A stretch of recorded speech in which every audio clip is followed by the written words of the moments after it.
Halo sahabat TBC-ku, teman belajar dari CPNS-ku. Kali ini kita akan membahas fokus SKB Kesehatan mengenai vaksinasi COVID-19.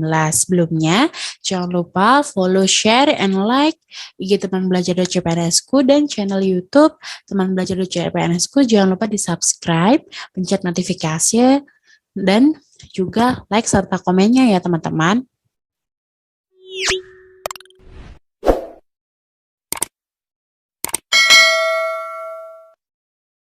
Oke, jadi kali ini kita akan membahas mengenai vaksin COVID-19. Nah, di sini akan dibahas tujuan, sasaran, dan tahap pelaksanaannya. Tujuannya, pemerintah ingin memutus rantai penularan dan menghentikan wabah serta eradikasi penyakit COVID-19. Selain itu juga ingin membentuk kekebalan kelompok atau herd immunity. Herd immunity ini didefinisikan sebagai kondisi di mana masyarakat terlindung atau kebal terhadap penyakit tertentu. Nah, penyakit tertentu di sini yang ditujukan tentunya adalah penyakit COVID-19. Untuk sasarannya di awal-awal itu untuk penduduk usia di atas sama dengan 18 tahun sampai 60 tahun ke atas. Tapi saat ini sudah di usia di atas 12 tahun sampai 60 tahun ke atas.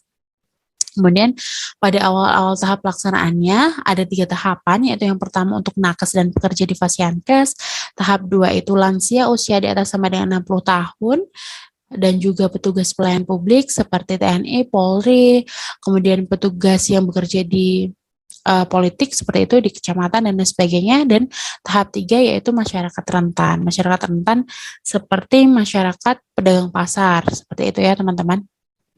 Nah, namun saat ini sudah semakin berkembang, jadi sasaran vaksinasi kita sudah menyasar pada ibu hamil, anak-anak usia 12 sampai 17 tahun, dan juga ibu menyusui, serta pasien disabilitas, seperti itu ya. Nah, untuk alur pelayanannya ada beberapa meja teman-teman, ada meja 1, 2, 3, dan 4. Di meja 1 ini ada 2, meja 1A dan meja 1B. Di meja 1A untuk pendaftaran, kemudian apabila dibutuhkan dapat juga disiapkan meja 1B untuk meja verifikasi data sasaran. Nah, setelah melakukan pendaftaran di meja 1A, selanjutnya akan diarahkan ke meja 2. Sasaran vaksinasi di meja 2 akan dilakukan screening, anamnesa, dan pemeriksaan fisik sederhana. Pemeriksaan fisik sederhana yang dilakukan seperti pengecekan suhu tubuh, kemudian pengecekan kadar SpO2, kadar oksigen, kemudian pengecekan tekanan darah, dan juga diberikan beberapa pertanyaan yang sesuai dengan kartu kendali oleh petugas nakes yang sedang melakukan vaksinasi. Di sini juga dilakukan edukasi vaksinasi COVID. Nah, ketika sasaran vaksinasi lolos dari screening anamnesa dan pemeriksaan fisiknya, maka diarahkan ke meja 3. Nah, meja 3 di sini adalah biasanya kita menyebutnya meja suntik ya teman-teman. Jadi di meja ini sasaran menerima penyuntikan dari petugas vaksinasi. Petugas vaksinasi ini sudah melalui pelatihan dan menerapkan protokol kesehatan. Kemudian setelah dari meja 3, selanjutnya diarahkan ke meja 4 untuk pencatatan dan observasi. Pencatatan ini dilakukan secara manual dan secara terintegrasi ke BPJS Pikir vaksinasi ya teman-teman. Kemudian dilakukan observasi dan sasaran diharapkan untuk menunggu selama 30 menit untuk melihat apakah ada KIP atau tidak, seperti itu. Nah, setelahnya ketika pasien pulang, sasaran diberikan kartu vaksinasi dan penanda bahwa pasien ini atau seseorang ini sudah dilakukan vaksinasi. Selain itu juga biasanya diberikan edukasi terkait pencegahan COVID-19. Jadi diberitahukan kepada sasaran bahwa meskipun kita sudah melakukan vaksinasi, tidak 100% dapat terhindar dari penyakit COVID. Nah, karena terdapat banyak meja untuk penyederhanaannya, Kemenkes melakukan penyederhanaan untuk efektivitas dan efisiensi waktu ya teman-teman. Jadi dari 4 meja disederhanakan menjadi 2 meja, yaitu di meja 1 screening vaksinasi dan di meja 2 pencatatan dan observasi. Selain itu juga untuk waktu observasi juga dikurangi menjadi 15 menit. Tapi pada kasus-kasus tertentu atau pada vaksin tertentu juga disarankan untuk melakukan observasi selama 30 menit. Nah, setelah penyederhanaan, ketika sasaran datang, sasaran diarahkan ke ruang tunggu. Di sini ada petugas yang mobile. Jadi petugas ini melakukan pengecekan sasaran melalui pedulilindungi.id sudah terdaftar atau belum. Kemudian membagikan kertas kendali untuk diisi oleh sasaran. Jadi yang mengisi kertas kendali terutama identitas ya teman-teman, ini adalah sasaran sendiri. Jadi lebih mempercepat proses vaksinasi. Selanjutnya diarahkan ke meja 1 untuk screening dan vaksinasi. Dan ketika telah melaksanakan vaksinasi, maka sasaran ini diarahkan ke meja 2 untuk pencatatan dan observasi. Nah, ini adalah tampilan dari kartu kendali untuk pelayanan vaksinasi pada anak, yaitu di sini di meja praregistrasi ya teman-teman ada identitas dari sasaran, kemudian yang memindahkan kartu kendali di pelayanan vaksinasi untuk anak, untuk ibu hamil dan pada pasien dewasa dan lansia adalah di tekanan darahnya teman-teman. Jadi untuk anak-anak itu tekanan darahnya tidak boleh lebih dari 140/100.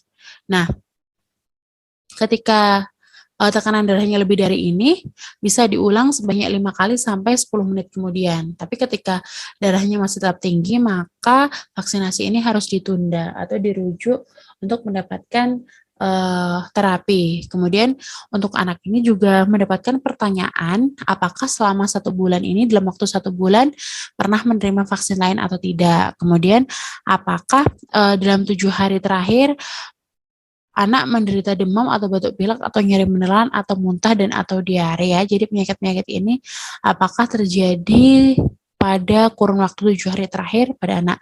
Jika iya, maka vaksinasi ditunda dan dianjurkan untuk berobat. Nah, selain itu juga ada pertanyaan lain, apakah anak ini menyandang hemofilia atau kelainan pembekuan darah? Jika iya, maka dilakukan vaksinasi di rumah sakit. Apabila memiliki riwayat alergi berat, juga dilakukan di rumah sakit. Nah, untuk kartu kendali pelayanan vaksinasi COVID pada ibu hamil, untuk tekanan darahnya yaitu tidak boleh lebih dari 140/90. Jadi agak turun ya di diastolnya. Yang tadi untuk anak-anak kurang dari 140/100, sedangkan untuk ibu hamil kurang dari 140/90. Sama, ketika dia tinggi, maka dilakukan pengulangan 5 kali sampai 10 menit. Apabila masih tinggi, maka vaksinasi ditunda, seperti itu. Selain dari tekanan darah, ada juga pertanyaan mengenai usia kehamilan. Untuk pasien atau sasaran yang usia kehamilannya kurang dari 13 minggu, maka vaksinasi harus ditunda. Kemudian apabila memiliki keluhan dan tanda preeklamsi juga harus ditunda atau dirujuk dulu ke RS, seperti itu.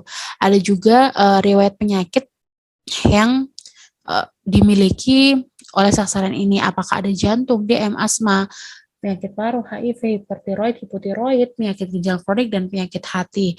Ini harus dilakukan penundaan. Tapi apabila kondisinya terkontrol, maka masih bisa dilakukan vaksinasi. Nah, untuk selanjutnya ini kartu kendali untuk pasien dewasa dan pasien lansia. Nah, di pasien dewasa dan lansia ini tekanan darah yang diperbolehkan adalah di bawah 180/110 mm Hg. Jadi ketika tekanan darah yang di atas ini dilakukan 5 kali pengulangan, jika belum bisa maka vaksinasi ditunda sampai tekanan darah terkontrol. Nah, pada usia dewasa ini dan lansia diberikan beberapa pertanyaan, misalnya apakah sasaran sedang mendapatkan pengobatan imunosupresan seperti kortikosteroid, kemoterapi, apakah sasaran ini memiliki gangguan pembekuan darah, kelainan darah, defisiensi imun, ataukah menerima produk darah atau transfusi. Selain itu juga apakah sasaran ini memiliki penyakit jantung berat atau asma atau asma yang kondisinya saat itu sedang sesak, seperti itu. Untuk pasien lansia atau sasaran lansia ditambah lagi pertanyaan yaitu nomor 7 diantaranya yaitu apakah sasaran mengalami kesulitan untuk naik 10 tangga, kemudian apakah sering merasa lelah, kemudian apakah memiliki riwayat penyakit paling sedikit 5 dari 11 penyakit yang ada di sini, yaitu seperti HT, diabetes, kanker, PPOK, serangan jantung, dan sebagainya yang ada di kertas kendali. Kemudian apakah sasaran mengalami kesulitan berjalan kira-kira 100 sampai 200 meter. Apabila 3 dari pertanyaan ini jawabannya ya, maka vaksinasi tidak dapat diberikan. Nah, seperti itu. Jadi untuk tindakan selanjutnya, lanjut vaksin, tunda atau tidak berikan ini tergantung dari petugas screening.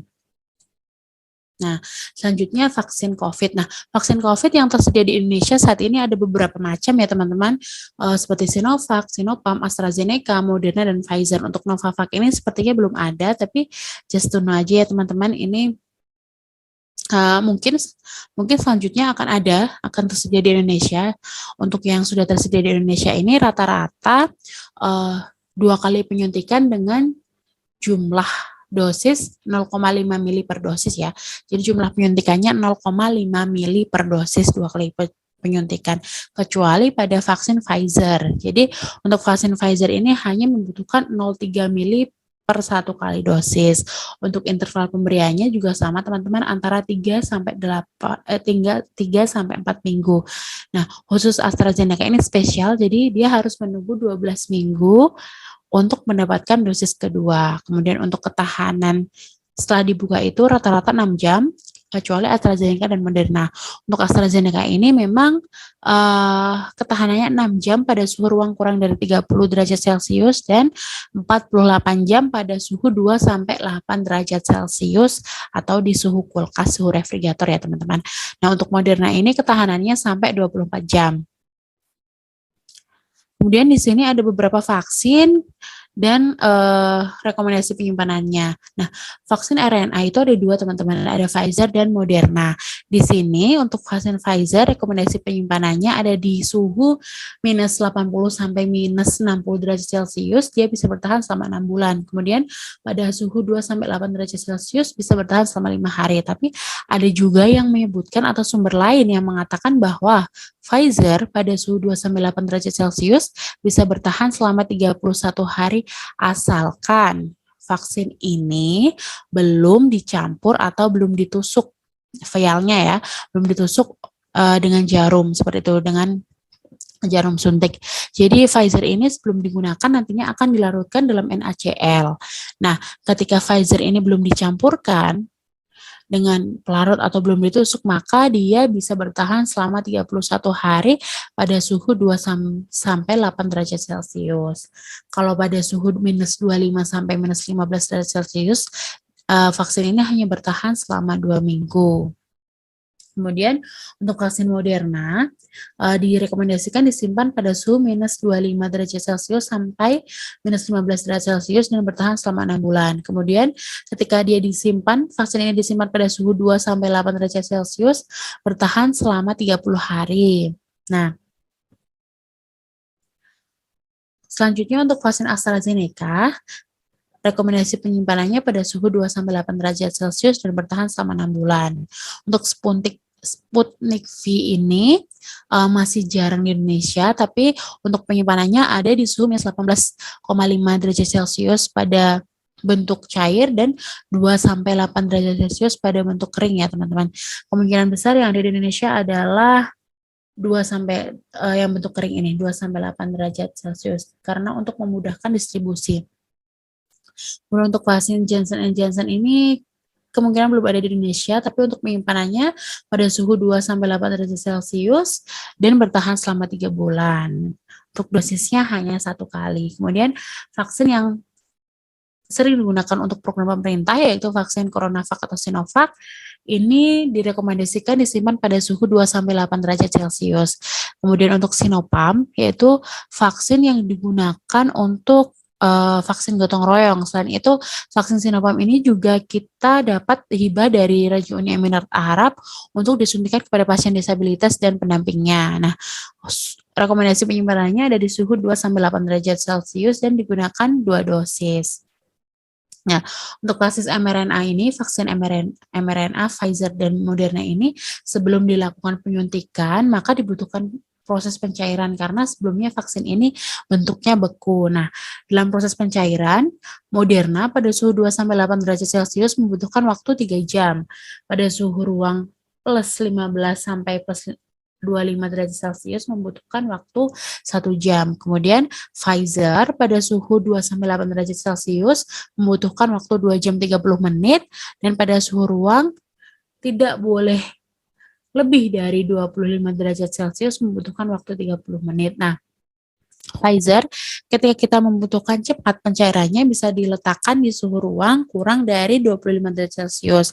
Namun ketika ditaruh di suhu ruang vaksin ini hanya bertahan selama 2 jam. Jadi memang harus benar-benar diperhatikan suhu penyimpanannya sehingga berapa lama ketahanan vaksin setelah dibuka ini dicapai seperti itu. Jadi misalnya vaksin ini tetap disimpan pada suhu 2-8 derajat Celcius Pfizer maka bisa digunakan selama 6 jam. Tapi apabila dia disimpan pada suhu ruang kurang dari sama dengan 25 derajat Celcius hanya bertahan selama 2 jam. Nah, untuk vaksin mRNA ini ada satu vaksin yang sangat spesial, jadi sebelum penyuntikannya harus dibiarkan pada suhu ruang selama 15 menit, yaitu vaksin Moderna. Vaksin ini adalah satu-satunya vaksin yang sebelum penyuntikan harus dibiarkan pada suhu ruang selama 15 menit. Oke, jadi diingat ya teman-teman, Moderna adalah satu-satunya vaksin yang sebelum penyuntikan harus dibiarkan pada suhu ruang selama 15 menit. Ini adalah jenis vaksin yang diberikan sesuai dengan kelompok sasaran. Jadi untuk kelompok sasaran ibu hamil dan menyusui diberikan vaksin Pfizer, Moderna, dan Sinovac. Untuk kelompok remaja usia 12-17 tahun diberikan Sinovac. Kemudian pada pasien dewasa atau pasien lansia di atas sama dengan 60 tahun bisa diberikan Pfizer, Moderna, Sinovac, AstraZeneca, dan Sputnik V. Kecuali bila dikontraindikasikan. Seperti itu ya teman-teman. Untuk penyandang disabilitas bisa diberikan Sinopharm sesuai hibah dari Raja Uni Emirat Arab seperti yang sudah dijelaskan tadi. Nah, ini untuk alur distribusi vaksin dan logistik COVID-19.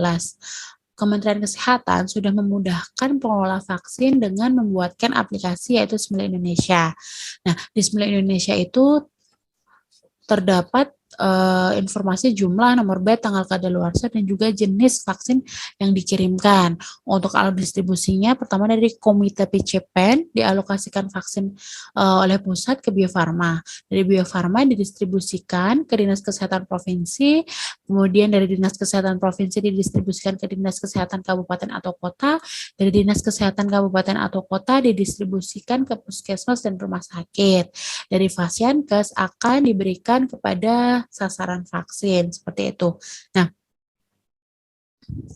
ketika kita semua proses ini melibatkan aplikasi Smile. Jadi dari Dinas Kesehatan Provinsi dikirimkan, diterima Dinas Kesehatan Kabupaten atau Kota, begitu juga dari Dinas Kesehatan Kabupaten atau Kota akan diterima oleh pengolah vaksin di Fasiankes atau di rumah sakit seperti itu ya teman-teman.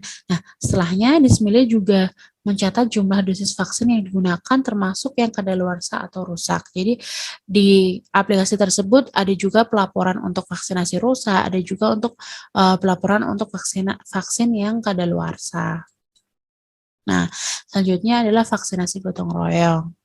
Pernah dengar nggak vaksinasi gotong royong? Jadi terkadang ada beberapa sasaran yang tidak bisa divaksin karena menerima vaksin gotong royong. Nah, vaksin gotong royong ini adalah vaksin yang diberikan oleh perusahaan swasta. Jadi ini gratis untuk karyawan dan karyawati perusahaan swasta tersebut karena semua biaya ditanggung oleh perusahaannya. Siapa sih penerima vaksin? Jadi penerima vaksinnya itu bisa karyawan atau karyawati atau buruh dan keluarganya, kemudian organisasi nirlaba internasional di Indonesia dan perwakilan negara asing di Indonesia. Untuk pelayanan vaksinasinya pun sendiri tidak boleh dilakukan di Fasiankes milik pemerintah ataupun Fasiankes yang melayani program vaksinasi pemerintah. Jadi penyelenggaraannya dilakukan di Fasiankes milik swasta atau BUMN yang telah memenuhi syarat sebagai pos pelayanan vaksinasi. Untuk jenis vaksin yang digunakan saat ini yaitu Sinopharm. Nah, untuk perubahan jenis vaksinnya akan ditetapkan lebih lanjut sesuai dengan ketersediaan vaksinnya. Yang perlu diingat bahwa vaksin yang digunakan tidak mungkin menggunakan vaksin program pemerintah. Oke, selanjutnya kita membahas soal ya teman-teman. Soal yang pertama, setelah mengalami perubahan, ada berapakah meja pada alur vaksinasi COVID-19? A, meja 1, 2, 3, 4, B, meja 1A, 1B, 2, 3, 4, C, meja 1, 2, dan D, meja 1, 4. Oke, jawabannya adalah C, meja 1, 2. Jadi Kementerian Kesehatan menyederhanakan dari 4 meja menjadi 2 meja saja, yaitu di meja 1 ada screening dan vaksinasi yang awalnya ada di meja 1, 2, dan 3. Kemudian meja 2 yang awalnya meja 4 yaitu untuk pencatatan dan observasi. Soal selanjutnya, Nyonya M, usia 27 tahun datang ke lokasi vaksinasi COVID-19. Setelah dilakukan screening, ternyata pasien hamil dengan usia kehamilan 14 minggu. Tekanan darahnya 130/80 mm Hg, memiliki riwayat penyakit asma namun terkontrol dan tidak kambuh selama 3 bulan terakhir. Keputusan apa yang harus diambil oleh petugas? A, lanjut vaksinasi, B, tunda vaksinasi hingga 3 bulan, C, gagal vaksin karena memiliki riwayat asma, D, gagal vaksin karena pasien hamil. Jawabannya adalah A, ya, lanjut vaksinasi. Kenapa? Karena Nyonya M ini sudah memenuhi kriteria lolos vaksinasi, yaitu tekanan darahnya kurang dari 140/90 mm Hg, usia kehamilannya lebih dari 13 minggu, dan riwayat asma terkontrol. Hal ini juga harus dilengkapi dengan pertanyaan-pertanyaan lain yang memang sudah lolos ya, sudah bisa dilakukan vaksinasi oleh petugas. Jenis vaksin apakah yang dapat diberikan pada Nyonya M? Jadi jenis vaksin yang bisa diberikan pada pasien atau pada sasaran ibu hamil. A, Sinovac, B, Sinopharm, C, AstraZeneca, D, Sputnik. Jawabannya adalah yes, Sinovac. Oke, jadi memang benar dari Kemenkes sendiri menyebutkan bahwa vaksin yang bisa diberikan pada sasaran ibu hamil ada 3, yaitu vaksin dengan platform mRNA, yaitu Pfizer, Moderna, dan dengan platform inactivated, yaitu Sinovac. Soal yang selanjutnya, interval pemberian vaksin COVID-19 yang tersedia di Indonesia rata-rata 3-4 minggu. Namun, ada satu vaksin dengan interval pemberian vaksin terpanjang pada 12 minggu. Vaksin ini tidak boleh diberikan pada ibu hamil dan anak usia kurang dari 18 tahun. Apakah vaksin tersebut? A, Sinovac, B, Sinopharm, C, AstraZeneca, D, Sputnik. Yes, jawabannya adalah C.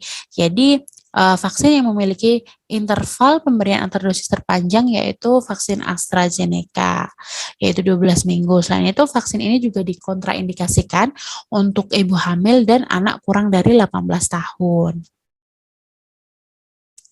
Soal selanjutnya, vaksin yang khusus diberikan pada penyandang disabilitas dan pendamping yang merupakan hibah dari Raja Uni Emirat Arab adalah A, Sinovac, B, Sinopharm, C, AstraZeneca, dan D, Sputnik.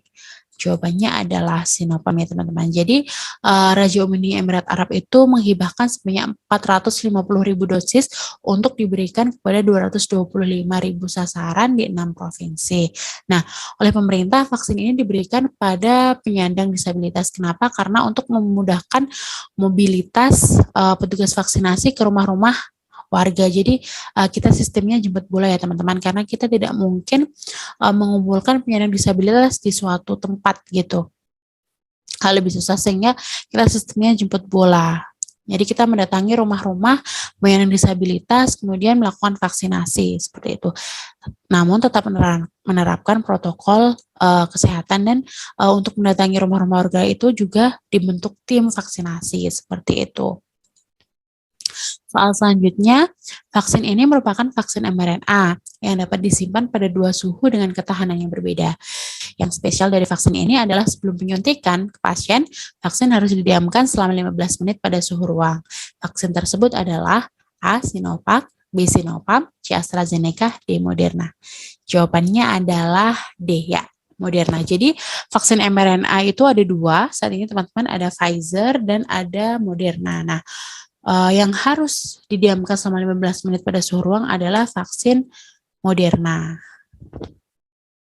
Soal selanjutnya, aplikasi logistik untuk pengelolaan vaksin COVID-19 oleh Kemenkes yang di dalamnya memuat jenis, jumlah, nomor batch dan tanggal kadaluarsa sehingga dapat terintegrasi secara nasional adalah ASITB, Bismillah Indonesia, CSIH, D. Sipnap. Jawabannya adalah Bismillah Indonesia. B. Jadi untuk SITB ini program yang digunakan untuk mengelola obat TBC. Untuk SIHA adalah program yang digunakan untuk mengelola obat ARV atau antiretroviral atau obat yang biasa diberikan kepada pasien penderita HIV. Kemudian untuk Sipnap ini adalah suatu aplikasi yang digunakan untuk melakukan pelaporan narkotik dan psikotropik. Oke, terima kasih sudah menonton. Semoga bermanfaat. Jangan lupa support dan subscribe-nya. Semoga tahun ini menjadi tahun teman-teman untuk mengantongi NIP. Jangan lupa berdoa dan berusaha. Sampai jumpa di materi selanjutnya.